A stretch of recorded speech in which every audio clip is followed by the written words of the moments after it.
Tim from Ski Rex Media with another video in the QA series. That's right, kids, I'm getting into it. I enjoy it, and I'm kind of trying to do a couple a week here, especially because I like the interaction.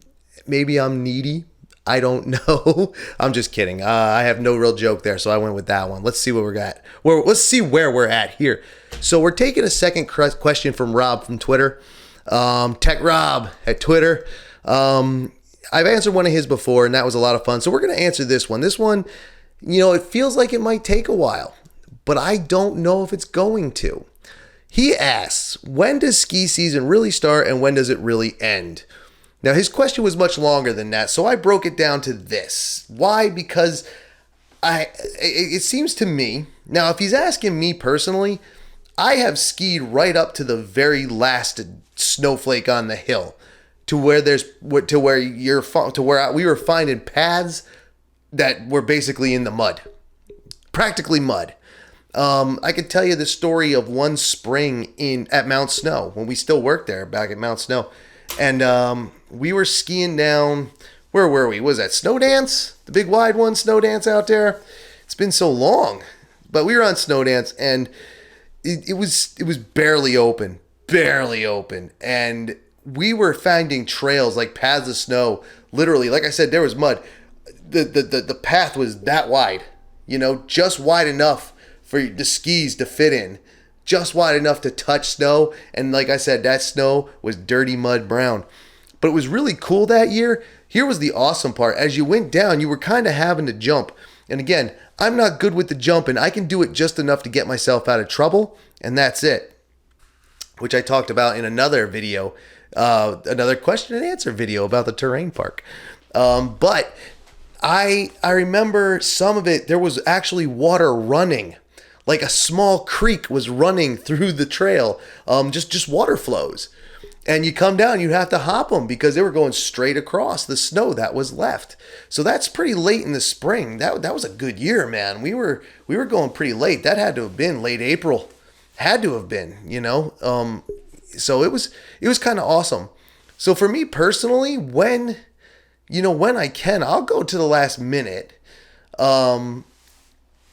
just to get those days in. And then, some of those days might not be great. Like you said, I think in your question, you said you don't like to ski slush if you can help it. And I get that. It can be wet and it can be gross.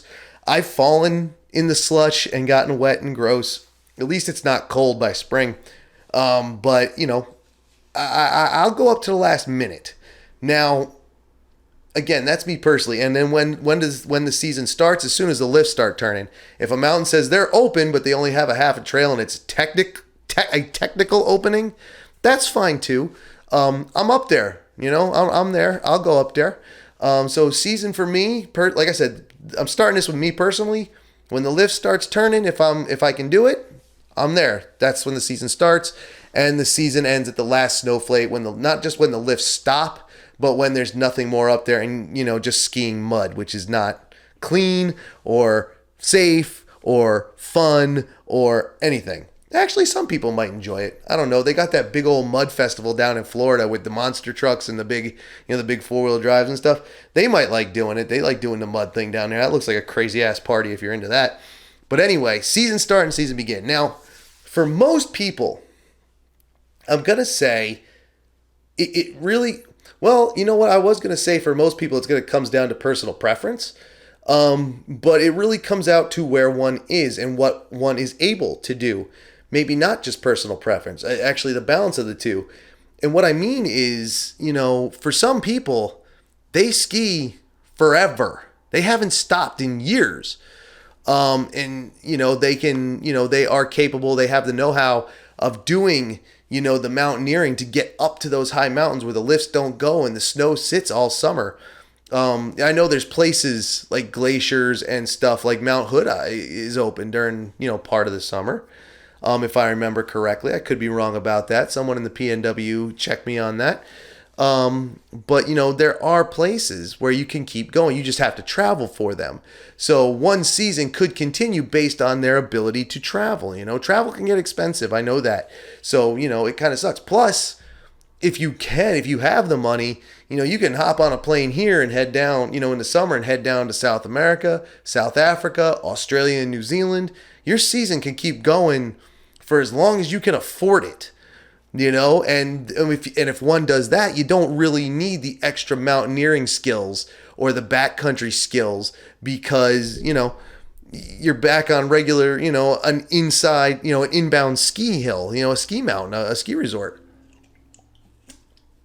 Excuse me. So season start and season end is really based on not just someone's personal preference, but where they live, the type of skier they are, and the amount of money they have. However, that's changing too, because we here in the East, Rob, who's not far from it, I, who am not far from it, we now have big snow down there in the Meadowlands. So ski season really stops when we want it to. And weather really doesn't affect the outside skiing any more than there being snow on the ground. As long as there's snow on the ground, the temperature really doesn't matter. If you're able to get into the high mountains of the summers or hit those glaciers in the summers, for instance, what is that in Montana, guys? Damn, I'm losing my damn mind. You know what I'm talking about. You could also go up to Whistler, and do some glacier runs during the summertime too. If you can get out to those places, then it stays cold because they're high, or at least cold enough, and you have something up there. We all know how elevation and latitude and, summer, winter, we all know how the weather works and how nature works with this. So the season stops when you want it to. That's when it does. For me personally, I don't mind being off in the summer a lot. Like now with big snow down here, that's going to be fun to hit during the summer once in a while.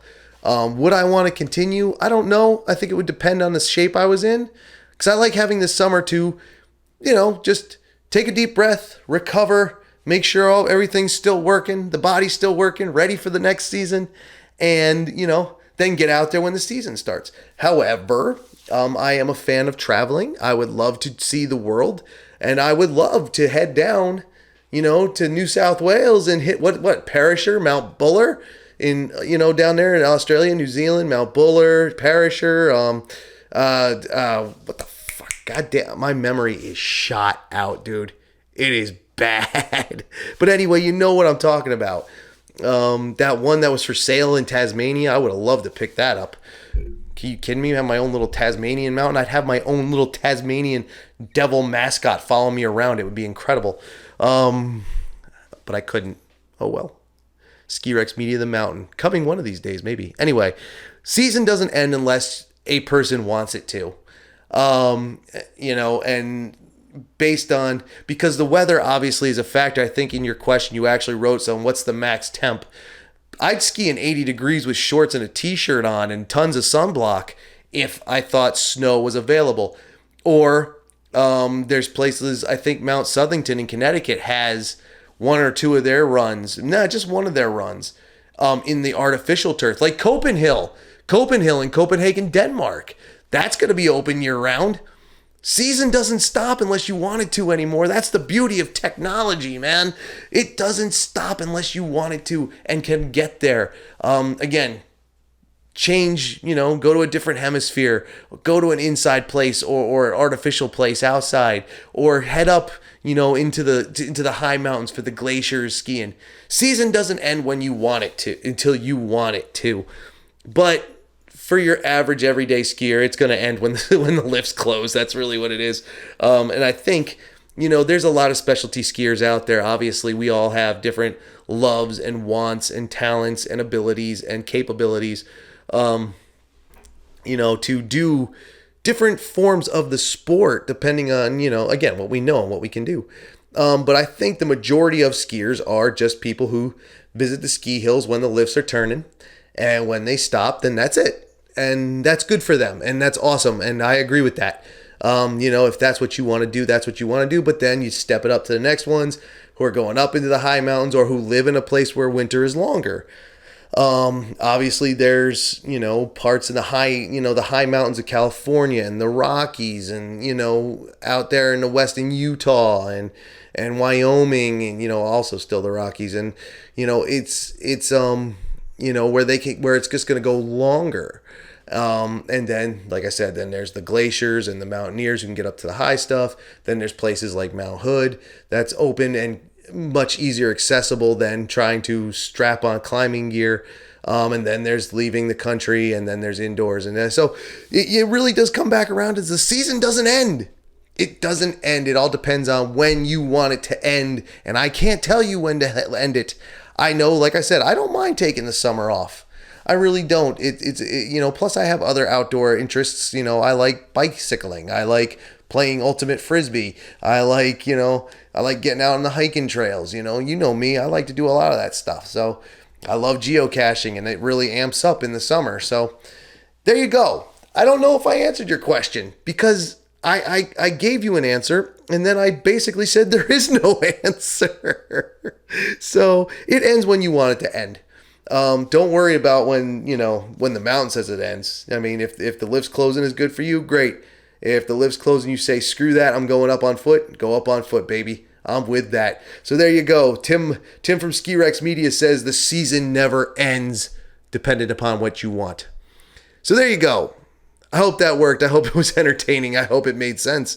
Tim from Ski Rex Media, like I said, if you'd like to participate, if you are new to the channel and new to the skirexmedia.com experience, the written content, the video content, thank you for joining us here. We are starting to build a community, and we like the interaction, and I like the interaction. So ask a question of Ski Rex Media. How do you do that? Go down to the description. Tons of contact information, email, social medias. You can contact and tag and comment and tweet. Just make sure I am tagged, and make sure you use the hashtag SRM questions so I can find it very easily. Or you could direct message on any of those services, any of those platforms. That's fine. Email, I would say snail mail, but I don't really have of course I have a mailing address, but you don't need to use that. Besides, it would take forever to get here probably. I remember I live in a small Vermont valley. It might never get here. That's not true. The Postal Service does fine. But you know what I mean.